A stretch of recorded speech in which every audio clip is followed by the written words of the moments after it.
Salut tout le monde, j'espère que vous allez bien. Merci d'être là. Aujourd'hui, je voudrais répondre à la question d'un internaute qui m'a écrit inbox.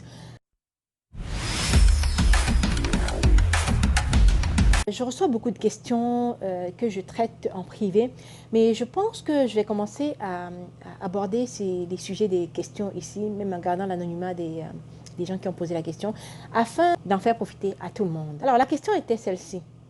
Comment faire pour bâtir des relations durables?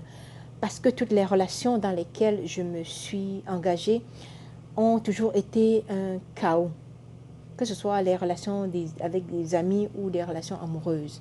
C'est une question qui revient très souvent. Je vais l'aborder en deux volets. Le premier volet, c'est que pourquoi est-ce qu'on entre en relation déjà? Très souvent, on entre dans des relations pour des mauvaises raisons. Et on s'y trouve coincé pour d'autres mauvaises raisons ou alors on en sort pour d'autres mauvaises raisons. Pour entamer une relation, il faut déjà chercher les motifs les plus profonds pour lesquels nous entrons dans cette relation-là. Des fois, ça peut arriver qu'on entre dans une relation parce que la personne nous rappelle tellement, je prends le cas par exemple d'une fille, la personne nous rappelle tellement notre père, on veut reproduire le portrait de notre père. Et dépendamment de la relation que nous avons eue avec notre père, nous reproduisons cela et nous entrons en relation avec ces genres de personnes-là. Parfois, les personnes avec qui nous entrons en relation sont des personnes qui nous reflètent, qui sont le miroir de nous-mêmes. Ou alors des personnes qu'on veut forger à notre goût pour leur donner une forme que nous préférons. Ça, c'est des mauvaises raisons pour entrer dans une relation. Le deuxième volet, c'est pourquoi entrer dans une relation? Comment bâtir une relation? Déjà, je vais rappeler cette petite histoire qui va peut-être donner un petit coup de pouce à quelqu'un. Un enfant demandait à son père un jour, « Papa, quand je serai grand et prêt à me marier, comment est-ce que je vais savoir que je suis tombée sur la bonne personne ?» Son père le regarde tendrement et lui dit, « Mon fils, tu n'as pas besoin de trouver la bonne personne. Contente-toi d'être la bonne personne. » C'est quelque chose de très pertinent. Si vous vous contentez, vous travaillez sur vous pour être la bonne personne, quel que soit le genre de personne avec qui vous vous mettez, vous n'aurez pas de problème. Ou alors le problème ne viendra pas de vous. Vous travaillez sur vous pour être la bonne personne. Votre attitude attirera à vous la bonne personne. Ça veut dire l'énergie que vous dégagez, ça attire l'énergie semblable. Donc si dans vos relations, vous avez toujours des échoués, n'allez pas pointer du doigt tout le monde, tous ceux qui sont autour de vous, en disant ils sont responsables de l'échec de votre relation.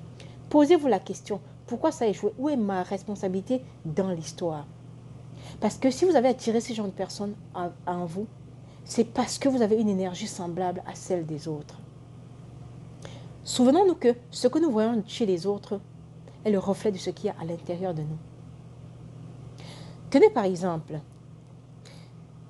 si vous achetez un nouveau véhicule, disons de marque Honda Accord, je prends un exemple simple, vous allez vous rendre compte dans la rue qu'il y a beaucoup plus de Honda Accord que vous ne l'aviez imaginé. Pourquoi? Parce que votre attention est focalisée sur cette Honda Accord-là. C'est l'objet de votre attention. Alors vous les remarquez. Ce n'est pas parce qu'il n'existait pas avant, mais vous les remarquez parce que c'est l'objet de votre attention. C'est la même chose dans les relations humaines. Lorsque vous voyez quelque chose à l'intérieur de quelqu'un, allez à l'intérieur de vous chercher pourquoi est-ce que j'ai vu ça chez la personne. Je ne dis pas que la personne n'est pas ça, mais si vous avez le reflet de cela, c'est parce que ça vient de vous. Alors si vous vous contentez d'être la bonne personne dans les relations, vous allez attirer les bonnes personnes autour de vous. Si vous dégagez de l'énergie positive, vous allez attirer le positif, vous allez attirer les gens qui dégagent de l'énergie positive autour de vous. Dans vos relations, sachez faire votre part des choses parce que la personne sur qui vous pouvez avoir le contrôle, c'est vous-même. Vous n'avez pas le contrôle sur votre voisin, sur votre ami, sur votre femme, sur votre enfant, sur votre petit ami. Vous n'avez pas le contrôle sur eux. La personne sur qui vous pouvez avoir le plein contrôle, c'est vous-même. Alors, si vous vous changez, vous allez voir le monde autrement. D'ailleurs, il y a un adage qui dit « Il vaut mieux changer vos désirs que de bouleverser l'ordre du monde. Donc, changez votre attitude que de vouloir changer les autres qui sont autour de vous. Ça va vous aider à bâtir de meilleures relations. En anglais, il y a aussi une phrase qui dit « If I don't like something, I should change it. If I can't change it, I should change the way I look at that thing. » Si je ne peux pas, si je n'aime pas quelque chose, je dois le changer. Si je ne peux pas le changer, je dois changer ma façon de regarder la chose. Apprenez à savoir les raisons pour lesquelles vous entrez dans des relations. Travaillez sur vous pour être une meilleure personne et alors vous attirerez des meilleures personnes autour de vous. Laissez aux autres la responsabilité de vous rendre heureux, c'est donner la télécommande de votre vie aux mains de quelqu'un d'autre. J'espère que j'essaie de vous apporter quelque chose.